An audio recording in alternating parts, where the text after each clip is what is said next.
So, Andrew, here we are, Cool Stuff Games Jacksonville. We're here to profile today your Spright deck list that you've been playing this entire format. How's this deck been for you? It's been okay. It's a good locals deck, but then again, you can play pretty much anything in locals, so... Exactly. We've put quite a few feature matches of you up where people have been requesting this list. I wanted to wait till after the Kissimmee Regional that we had this last weekend to see exactly how your deck performed. You actually went X1 up until the very last round where we weren't able to clutch it out, but you performed the entire tournament. Tell us a little bit about that tournament experience.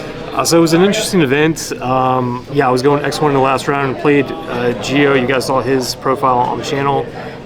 We went to a game 3. If I had a few more brain cells, I could have made it more interesting.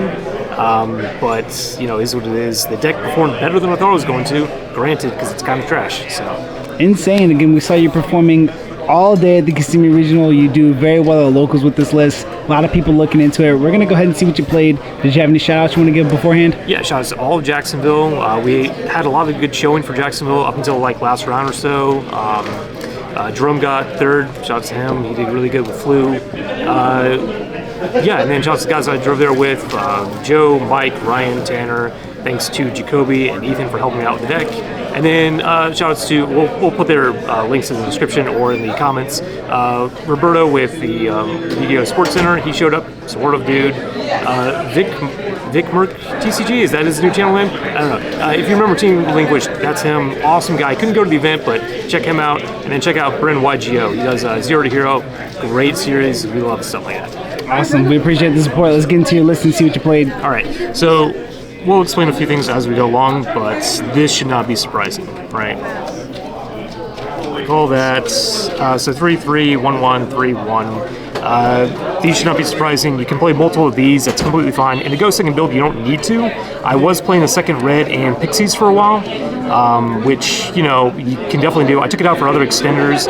What I will blame you for, though, is if you play Smashers or Double Cross. You obviously don't play Double Cross on the Go Second list. Smashers is a trap. It doesn't help you break boards. It's only good if you like have to open starter and then use it so you can actually get it live. You don't want to open. You don't want to lead with starter. You want to hold that for later. So don't play those cards. But you can definitely play multiples of those if you want. And this is a Go Second list, right? Oh yeah, I don't know if I explained that. It's a blind second list, which has its advantages and disadvantages. There was a guy that played Spright at this event. He was playing Go First list. He got second place. I talked to him a little bit after the event. His idea was that same as this set can play through hand traps really well. That's your advantage. In a hand trap heavy format, you just push through hand traps, and he was just making minimal boards, and that's usually good enough backed by your own hand traps. The idea with this is that I'm just going to play hand traps, board breakers, and then not have to worry about follow-up. I'm just going to kill you, which is okay. You know, it kind of works, but it's obviously has its drawbacks. 3-2 standard. And then the last part of the engine, it's 20 engine, 20 non-engine, which for math reasons kind of works out a little bit. You do brick occasionally, but you know, it is what it is.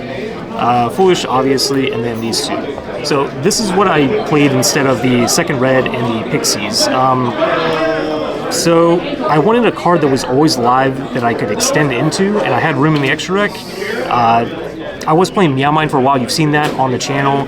I love that card because it says your field or you or your opponent's field or graveyard. They have a link that you can spell summon that card for free, and it does have an interruption or a way to help you break boards. However, I found that I kept on playing against decks that didn't run links, so Flu, Branded, Lab, so that card was sitting in my hand dead a lot.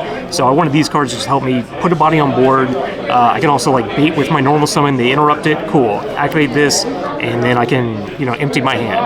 I also played Mud Dragon, so that made it really funny against fire decks when I just like activate this, put Mud Dragon on board, call fire, your princess is now dead, things like that. So I think these are good. I'd keep on playing. All right, non-engine. 3, 3, 3, 3. So these cards should not be surprising. What is surprising is I'm not running even more hand traps than this. So I decided I wanted to run some board breakers. It was an okay decision, but these should not be surprising. All right, board breakers. 1, 2, 2, and 3. So these cards first. These cards are kind of mediocre against fire, but I noticed that when I took these cards out of the deck, I couldn't fulfill the win condition of the deck, which is to break the board and kill. A lot of times you just need bodies for sprint or for your like dark or heat up plays, so taking you just need to do that. And against a lot of other decks in the format, just taking stuff can be helpful. If you play against Cash, taking a Fenrir is pretty funny. And also, since you hand trap people, and people have seen this on the channel, if you hand trap people to a certain degree, the fire deck may just end up going to Appaloosa. Also, if you try to like play mind games that make them think that you have Nib, they may just go Appaloosa, and then you just take it and you win from there, and it's not bad. But that's kind of cheeky. It's all right otherwise. This was just a really good card. I changed this a couple days before the event. I'm not playing Tactics or Thrust because I didn't want to play into boards and then have to activate those cards. It was a little bit easier when I was running Fenrir, then those cards were more live, but I figured just running that's better at a regional when you play against a lot of random stuff. This is the card I shouldn't have played, but I did anyway. So the theory behind this was that this was only really good in the beginning of this format because a lot of people were on the Fire King variant, which is just better against that variant, and people weren't expecting it or respecting it. So I figured enough time has passed, people have been going away from that card, maybe I can get away with playing it and then surprising people with it in the main. The problem is I only played against 2 Fire in the event, and only one of them was the Fire King variant, so playing it against a bunch of rogue decks that didn't necessarily play into it was not good. So maybe it would have paid off if I played against more of the Fire King variant, but it didn't happen. I was expecting more people to play that too because we saw the YCS hand trap wars. I figured people might want to shift towards having Kieran to kind of push through, but that didn't appear to be the case. So this was just a bad meta call. Maybe I should have just played Droll in the main. I don't like Droll in the main. You've seen a lot of good players like shift that to the side deck now, but maybe it should have been that instead. Not really sure. Is this a 40 card main deck? Yeah, 40 card main deck. And besides Super Poly, is there any changes you plan on making? Nah, honestly, the main deck's kind of fine. Like, a lot of it's very standard, so I'd rather just keep it the same and change the Super Polys. Okay, let's see what you play in your extra deck. All right, extra deck is not very surprising. Dang, all of these. I don't play targets for this, but it doesn't matter. It's there for like if your opponent has a Dark Engrave and this got stopped, you can just use that. I only did the Mosquito OTK once. Most of it was Gamma Burst OTK, but everything else is necessary. All right, links. Just this. I did end up cutting the Hita for the instant fusion targets, but you do usually play that as well. Otherwise, all this is standard. You only play 2 if you play go in first versions. If you don't, you only need 1. And then just the fusions. I was running Garura as well, but I had to give that back to my buddy, so that's the 15th card. Other than that, those are good cards. So Garura in that 15th slot? Yeah, Garura in that 15th slot. When I cut the Super Polys, I may still play this card, funny enough, just because drawing the instant fusion is really funny. It seems kind of a waste just for the 1 target, but I mean, otherwise it's just Hita. I don't summon a lot of other stuff in the extra deck, so why not? Awesome. For the side deck? Side deck. Those, I only drew them once against Geo, and he ashed it, which, was pretty good. But otherwise, it's solid in theory because it just gets you this card a little bit more. It's not to get you to other things more than just that, because even if they go Link Karibo, you go this, draw this, using it there is still good. It's not as early as you want it, but it still works. So the card's insane, so what can I say? And then I did play, I couldn't find this for the event, so I played second Druid Swarm, but you just played Spread for Voiceless and for a few other things, but guess what? Didn't play against Voiceless, so I did inside these in all weekend. 3 Drolls, those might be going to the main. And then lastly, 3 Cosmics, which came in clutch because everyone's running Floodgates post side, so that's super fun. There's skill drains, some limits, and some other stuff, anti-spells.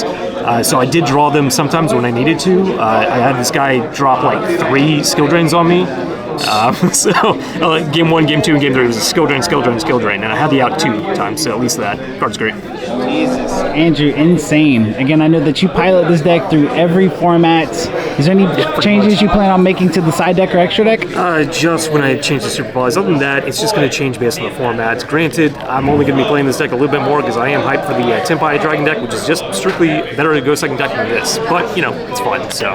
Insane. Again, I was going to ask you, for the rest of this format, you see upcoming up, especially for the YCS, do you see this as a potential contender or a good rogue option? What do you say that there's people out there who are looking to play Spright moving forward? So it's a decent rogue deck. It's better than what people think because your ability to push through hand traps is meta relevant. I wouldn't suggest it at the highest level events, but if you want to definitely play at locals, regionals, YCS, if you get good RNG on your side, which you kind of have to rely on anyway, then go for it. I think it's a lot of fun and it surprises me.